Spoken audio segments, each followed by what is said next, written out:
Gears of War news is disappointing and exciting. I think the title sums it up pretty well. When I first heard that the Coalition was planning to put Gears of War 6 on hold in favor of a prequel, I was disappointed. The reason was that I had invested myself in the storyline of Gears 4 and 5 as best I could, and actually found myself a little more hopeful for the next Coalition Gears game than I found myself fearful. In many ways, not all, I think it felt like they were finding their feet in Gears 5 and even making some really good innovations. I think Gears 4 and 5 both did some things well and other things not so well, but as a Halo fan, I know what a truly terrible 4th and 5th installment looks like. So I guess I was kinda grateful in that the Gears games weren't that bad. And as a result, I found myself interested in the storyline, especially with the multiple ending cliffhanger in Gears 5. A lot of fans want to scrap Gears of War 6 entirely, and while I guess I can see why, I don't think that's a good decision. It's better to finish what you started, in my opinion. I trust the Coalition to be able to wrap up their trilogy in a good way. Certainly more than I trust 343 Industries, my apologies, Halo Studios, in taking care of the next generation of Halos, which have experienced far bigger bumps in the road than next gen Gears of War has, in my impression. So I was disappointed when they decided on a prequel for these reasons. Especially when I still have memories and nightmares of what a certain other Gears of War prequel looked like. But of course it's irrational to assume all Gears prequels will be bad just because one of them left a sour taste in my mouth. I forgive, but I do not forget, guys. But as I watched a few videos and read a few posts from fans and the devs themselves, I came to realize there's still a reason to be excited as well. One of the biggest critiques that I find legitimate is that the Gears story in 4 and 5 has strayed a little too much from the themes of the quintessential Gears of War story. Essential Gears of War themes to me are horror and exaggerated masculinity and militarism.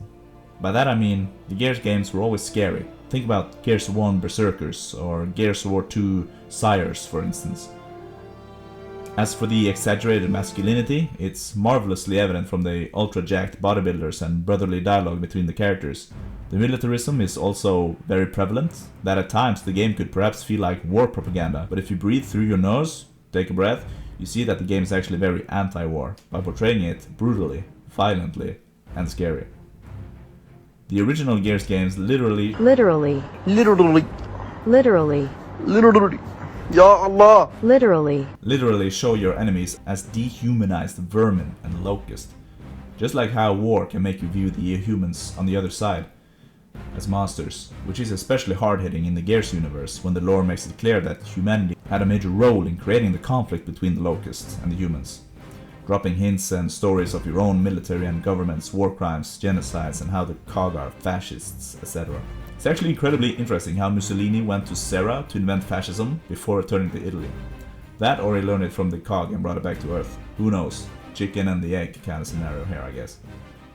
Gears 4 and 5 are telling a different kind of story, where these themes weren't as clear to me. So by instead returning to a classic Gears War setting, namely the Locust War, in this prequel game, perhaps it's possible to recapture these themes of horror, over-exaggerated masculinity and militarism.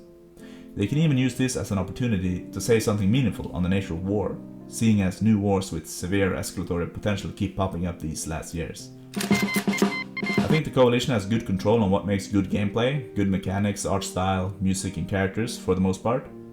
So even though I'm disappointed that they announced this prequel, and that I due to that have to wait even longer for them to return to finish this Gears of War 6 story, I'm excited that they're likely going to receive a good and decent game, if nothing less. But we'll have to see.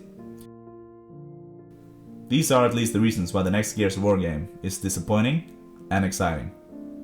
Now let's see if this video ages like milk or wine in a couple of years or months. Thanks so much to our sponsor for making this video possible. Shout out to Laid Shadow Legends, where they try to get Raid Shadow Legend gamers laid and touching grass. Bye.